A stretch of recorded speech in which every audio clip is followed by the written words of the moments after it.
Bismillahirrahmanirrahim. Assalamualaikum warahmatullahi wabarakatuh. Alhamdulillah nahmaduhu wa nasta'inu ala umuri dunya waddin wassalatu wassalamu ala asrofil anbiya'i wal mursalin sayyidina wa maulana Muhammadin sallallahu alaihi wasallam. Amma ba'du. Ya, pada hari ini kita akan membahas lagi tentang kisah-kisah para sahabat Nabi, yaitu kisah Islamnya Sayyidina Abu Dzar Al-Ghifari radhiyallahu an. Sayyidina Abu Dzar Al-Ghifari adalah seseorang sahabat yang terkenal. Di kemudian hari ia terkenal dengan kesuhudan dan keilmuannya. Sayyidina Ali berkata, Abu Dzar memiliki ilmu yang orang lain tidak mampu memperolehnya. Hanya saja dia menyimpannya. Ketika pertama kali ia mendengar kabar tentang kenabian baginda Muhammad SAW, ia mengirim saudaranya ke Mekah untuk memastikan berita itu. Kepada saudaranya ia berkata, apabila ada orang yang mengaku telah datang wahyu kepadanya dari langit, selidikilah keadaannya dan dengarkanlah baik-baik perkataannya. Saudaranya pun pergi ke Mekah. Setelah menyelidiki keadaan di sana, ia pun kembali melapor kepadanya.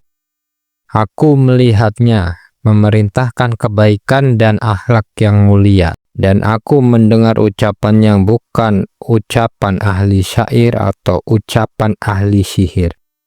Abu Dzar tidak puas dengan laporan ringkas dari saudaranya. Ia memutuskan untuk pergi sendiri ke Mekah. Setibanya di Mekah, Abu Dzar langsung menuju Masjidil Haram. Ia mengenal baginda Nabi SAW. Ia berpikir tidak aman jika ia menanyakan tentang baginda Nabi SAW kepada orang-orang. Maka hingga petang ia terus tinggal di Masjidil Haram dalam keadaan seperti itu. Ketika hari sudah mulai gelap, Sayyidina Ali radhiyallahu anhu melihat ada seorang musafir asing. Pada masa itu menunaikan hajat para musafir, orang-orang miskin dan orang-orang asing sudah menjadi kebiasaan masyarakat Arab. Sayyidina Ali radhiyallahu anhu pun membawa musafir itu ke rumah dan menjamunya. Tetapi Sayyidina Ali radhiyallahu anhu merasa belum waktunya bertanya mengenai siapa dan apa maksud kedatangannya musafir tersebut. Juga tidak mengemukakan maksudnya kepada tuan rumah. Pagi harinya ia kembali ke masjid. Sepanjang hari keadaan tetap seperti itu. Sayyidina Abu Dzar radhiyallahu anhu tidak bisa menemui baginda Nabi SAW karena dia belum mengenal baginda Nabi SAW dan tidak bisa bertanya kepada siapapun. Kemungkinan besar hal itu disebabkan berita tentang permusuhan orang-orang kafir terhadap baginda Nabi SAW telah tersebar luas. Siapa saja yang berani menemui beliau akan disiksa dengan segala cara. Ia pun berpikir tidak mungkin menanyakan kepada orang lain mengenai keadaan baginda Nabi SAW yang sebenarnya ia takut. Jika ia bertanya kepada seseorang kemudian orang tersebut berprasangka buruk, ia akan mendapatkan kesusahan. Sore hari kedua, Sayyidina Ali radhiyallahu anhu berpikir, musafir asing ini pasti mempunyai tujuan datang kemari. Mungkin tujuannya belum terpenuhi. Sayyidina Ali radhiyallahu anhu pun mengajak kembali tamunya menginap dan menjamunya di rumah. Namun malam itu pun Sayyidina Ali radhiyallahu anhu belum bertanya kepadanya. Malam ketiga pun sama seperti malam sebelumnya. Akhirnya Sayyidina Ali radhiyallahu anhu bertanya kepada tamunya, apakah tujuanmu datang kemari? setelah meminta Sayyidina Ali radhiyallahu anhu bersumpah dan berjanji akan menjawab dengan jujur setiap pertanyaannya. Barulah Sayyidina Abu Dzar radhiyallahu anhu mengutarakan maksudnya. Sayyidina Ali radhiyallahu anhu berkata, "Sungguh beliau utusan Allah Subhanahu wa ta'ala.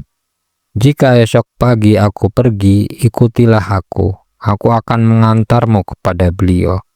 Karena suasana pertentangan masih panas, maka jika selama di perjalanan kita menemui seseorang dan mencurigai perjalanan kita, aku akan pura-pura kencing atau pura-pura membetulkan trompa. Hendaknya engkau terus berjalan, jangan menungguku, agar orang tidak tahu perjalanan kita."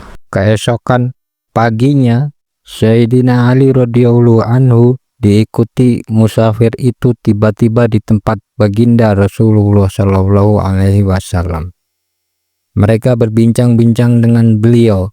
Saat itulah Sayyidina Abu Dzar radhiyallahu anhu masuk Islam. Selanjutnya, karena baginda Nabi Shallallahu Alaihi Wasallam sangat mencemaskan gangguan yang akan menimpa dirinya, beliau melarang Sayyidina Abu Dzar radhiyallahu anhu menunjukkan keislamannya di muka umum. Baginda Nabi Shallallahu Alaihi Wasallam bersabda, "Pulanglah kepada kaummu dengan sembunyi-sembunyi, dan engkau boleh kembali lagi jika kami telah mendapat kemenangan."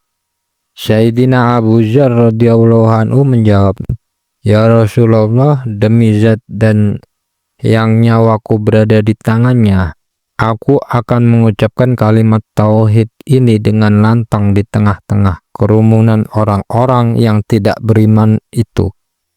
Lalu ia menuju Masjidil Haram dan dengan suara lantang ia berseru, "Asyhadu an la ilaha illallah wa asyhadu anna Muhammadar Rasulullah."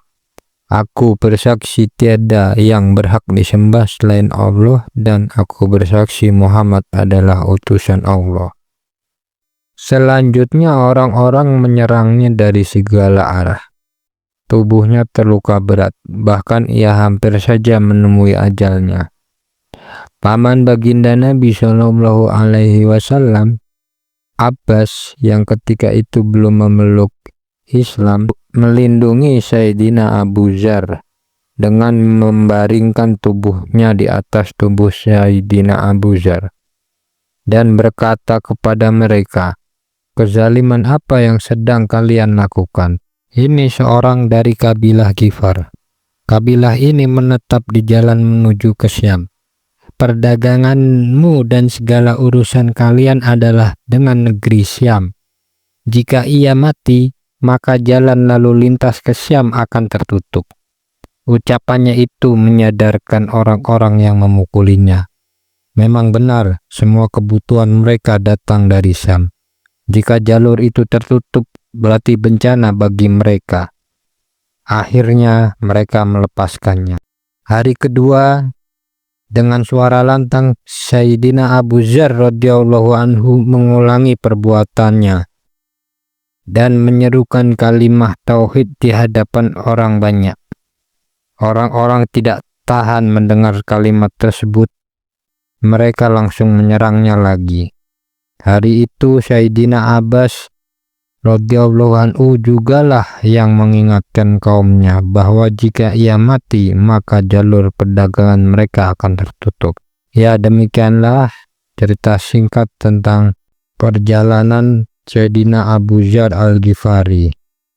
Faedah yang bisa kita dapatkan, meskipun baginda Rasulullah Shallallahu Alaihi Wasallam telah menyuruh Sayyidina Abu Dzar radhiyallahu anhu menyembunyikan keislamannya, tetapi Sayyidina Abu Dzar radhiyallahu anhu tetap menampakkan keislamannya secara terang-terangan karena semangat dan gelora hatinya. Tindakannya itu untuk membela yang hak. Adapun larangan baginda Nabi Shallallahu Alaihi Wasallam adalah karena rasa sayang beliau kepadanya.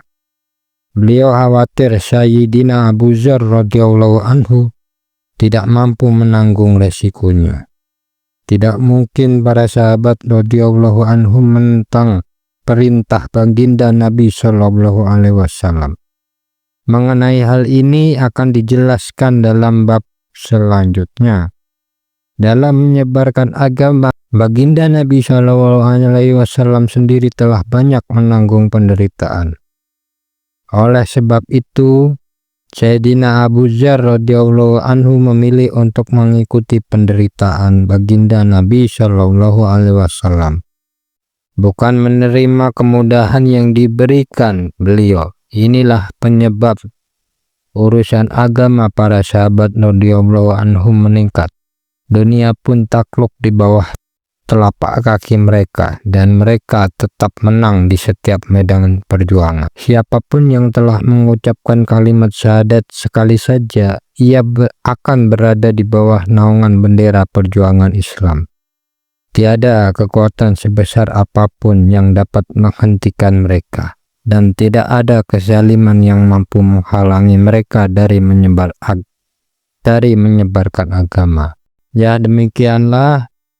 Mudah-mudahan dari cerita singkat ini bisa dapat kita renungi, bisa jadi pelajaran hidup bagi kita para sahabat-sahabat Nabi terdahulu yang senantiasa berjuang demi tegaknya suatu agama. Kurang lebihnya mohon maaf. Wassalamualaikum warahmatullahi wabarakatuh.